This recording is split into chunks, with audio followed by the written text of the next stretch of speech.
소극적인 아이도 당당하게 만드는 초등 자존감의 힘. 김선호, 박우란 지음. 자존감은 길입니다.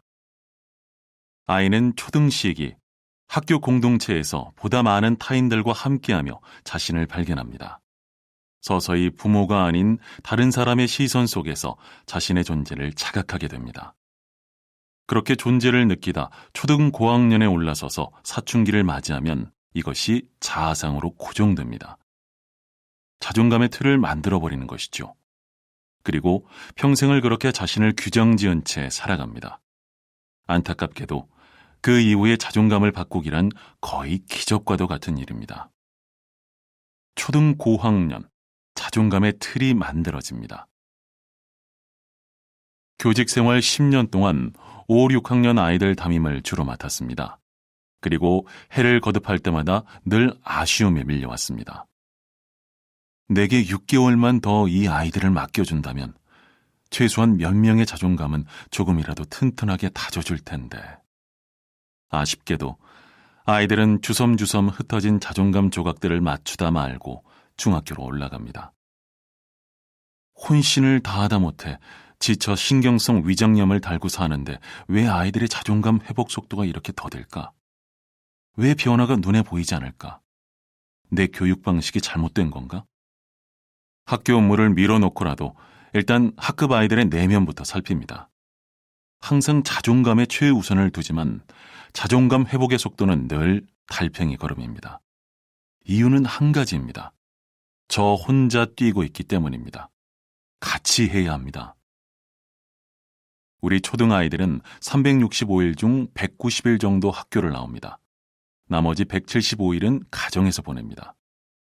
1년의 약 절반은 학교에서, 나머지 절반은 집에서 대부분의 시간을 보내는 겁니다. 학부모로서 교육적 가치관과 심리, 정서적 자각 능력을 갖추지 못한다면 당연히 175일 동안 지속적으로 자녀의 자존감이 낮아집니다. 학부모가 되려면 학부모가 되기 위한 공부를 해야 합니다. 많은 부모가 학부모가 되기 위한 공부를 거의 하지 않습니다. 가끔 학교에서 마련한 학부모 교육 강좌에 참석하기도 힘들 정도입니다. 그래서는 안 됩니다. 듣기 싫으시겠지만 이 말은 한 번 더 해야겠습니다. 학부모도 공부해야 합니다. 양육자로서, 교육자로서 그나마 자존감 형성에 도움을 줄 수 있는 마지막 기간인 초등 시기를 부모가 놓치게 하고 싶지 않아 이 책을 썼습니다. 안타깝지만 초등학생을 둔 많은 학부모가 자존감에 대해 잘 모릅니다. 그저 공감과 격려를 통한 칭찬만 하면 그럭저럭 자존감이 채워질 거라 생각합니다. 자존감은 그렇게 쉽게 형성되지 않습니다. 자기 자신을 직시하는 과정이 동반되어야 합니다. 자존감이란 무엇인지에 대한 물음으로 이 책은 시작합니다. 그리고 학교와 가정에서 어떻게 자존감이 낮아지고 있는지, 다시금 회복시키는 방법은 무엇인지 세밀하고 구체적으로 다뤄왔습니다. 사실 인간의 자존감을 성찰하고 언급한 역사 자체가 짧습니다. 하지만 심리학과 정신분석을 통해 불과 100년 사이에 놀라운 사실들을 알게 되었습니다. 이 책은 교육 서적이라기보다는 자존감이라는 심리학 용어를 빌려다 쓴 자존감에 대한 자녀 심리 교육서라고 불리는 것이 더 합당할 겁니다. 최대한 이해하기 쉽도록 예시와 함께 설명했습니다. 자녀의 자존감 회복뿐 아니라 그 이전에 부모 자신에 잊고 있던 자존감을 꺼내는 계기가 될 것입니다. 책을 집필하면서 심리상담가인 아내에게 큰 빚을 졌습니다. 원고의 3분의 1은 아내의 손으로 작성되었으며 나머지 3분의 2에 들어간 심리적 통찰들도 아내의 힘이 큽니다. 아내이기보다는 동지로 기억되길 원하는 그녀에게 고마움을 보냅니다. 더불어 내년이면 6학년이 되는 딸을 생각합니다. 이번 책에는 꼭 자기를 언급해달라는 소원을 오늘에야 들어줍니다. 은서에게 이 책을 맨 먼저 전합니다. 은서야, 너의 길과 아빠의 길은 다르다. 2018년 겨울 초입 다락방 집필실에서 초등교육 전문가 김선호. 1장 초등아이가 말하는 자존감은 단순하다. 자아 존중감보다 자아 존재감이 먼저다. 세상에 과묵한 사람은 없다. 다만 내 말을 들어줄 대상, 상황, 타이밍을 만나지 못했을 뿐이다. 정신과 의사 류미의 리스너 중에서.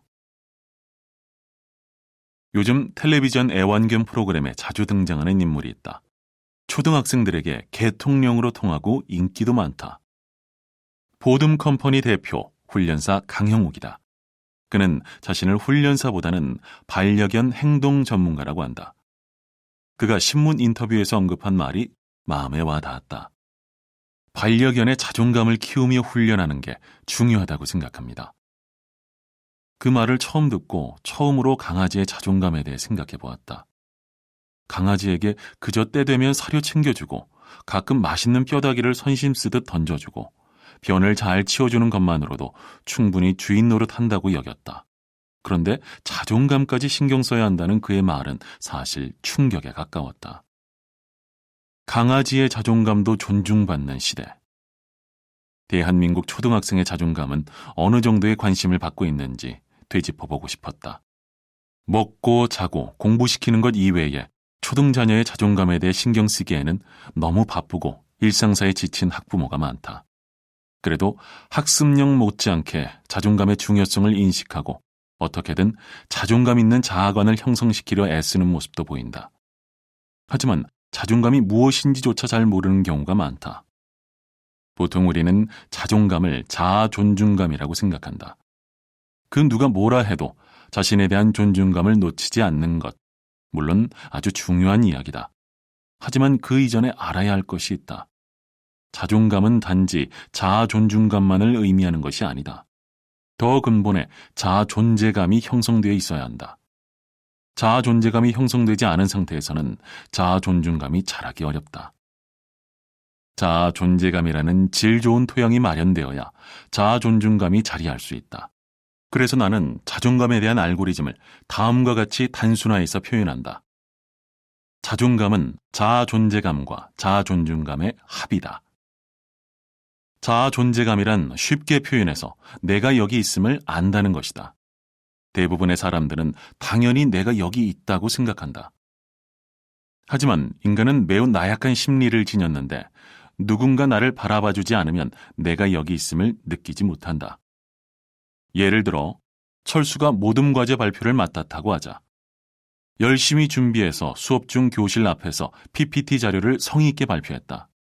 하지만 그의 발표에 관심 갖는 친구는 없고 모두 다른 이야기를 하거나 철수를 바라보지 않는다면 철수는 자신의 존재감에 의심을 품게 된다. 분명 철수는 발표를 하고 있었으나 자기 자신은 그 자리에 없었던 것과 마찬가지인 존재감 상실을 경험한다. 이렇듯 내가 있다라는 존재감은 나 스스로의 힘으로 느끼기보다는 다른 사람의 바라봄을 통해 인지된다. 다른 사람의 시선을 통해 자아 존재감이 형성된다는 말은 부정적으로 들릴 수도 있지만 한편으로 희망이 될 수도 있다. 부모로서 자녀를 바라봐주기만 하면 자녀의 존재감이 형성된다는 의미이기 때문이다. 자주 짬나는 대로 판단 없이 자녀를 바라보는 시선 속에서 우리 아이는 자신의 존재감을 느낀다. 결국 자아 존재감은 어떤 형태로 자신에게 내재하게 되는지가 중요하다. 존재감 자체를 높이는 것은 큰 의미가 없다. 안타깝게도 대부분의 학부모가 아이의 자아 존재감을 형성시키는 데 몰두해야 하는 때를 놓친 채 초등식이 어떻게 해서든 자아 존중감만 높이려고 급급한 모습을 보이는 경우가 많다. 가장 중요한 것은 의지적인 바라봄이다. 의지가 필요한 이유는 자녀의 형편없는 순간마저도 바라볼 용기가 있어야 하기 때문이다. 자아 존중감은 내가 여기에 형편없이 있음에도 누군가 나를 바라봐주는 사람이 있을 때 형성된다. 지금까지의 내용을 정리해서 자존감 공식을 보충하면 다음과 같다. 자존감은 자아 존재감과 자아 존중감의 합이며 나를 바라보는 사람과 형편없이 있어도 나를 바라보는 사람의 합이다. 위와 같은 자존감 공식에서 사람에 유의할 필요가 있다. 누군가의 자존감이 형성되기 위해 절대적으로 필요한 조건이 바로 타인이라는 사실이다. 자존감은 자기 스스로 세울 수 있는 것이 아니다. 누군가가 있어야 한다. 그 누군가가 바로 여러분이 될 수 있기를 바란다.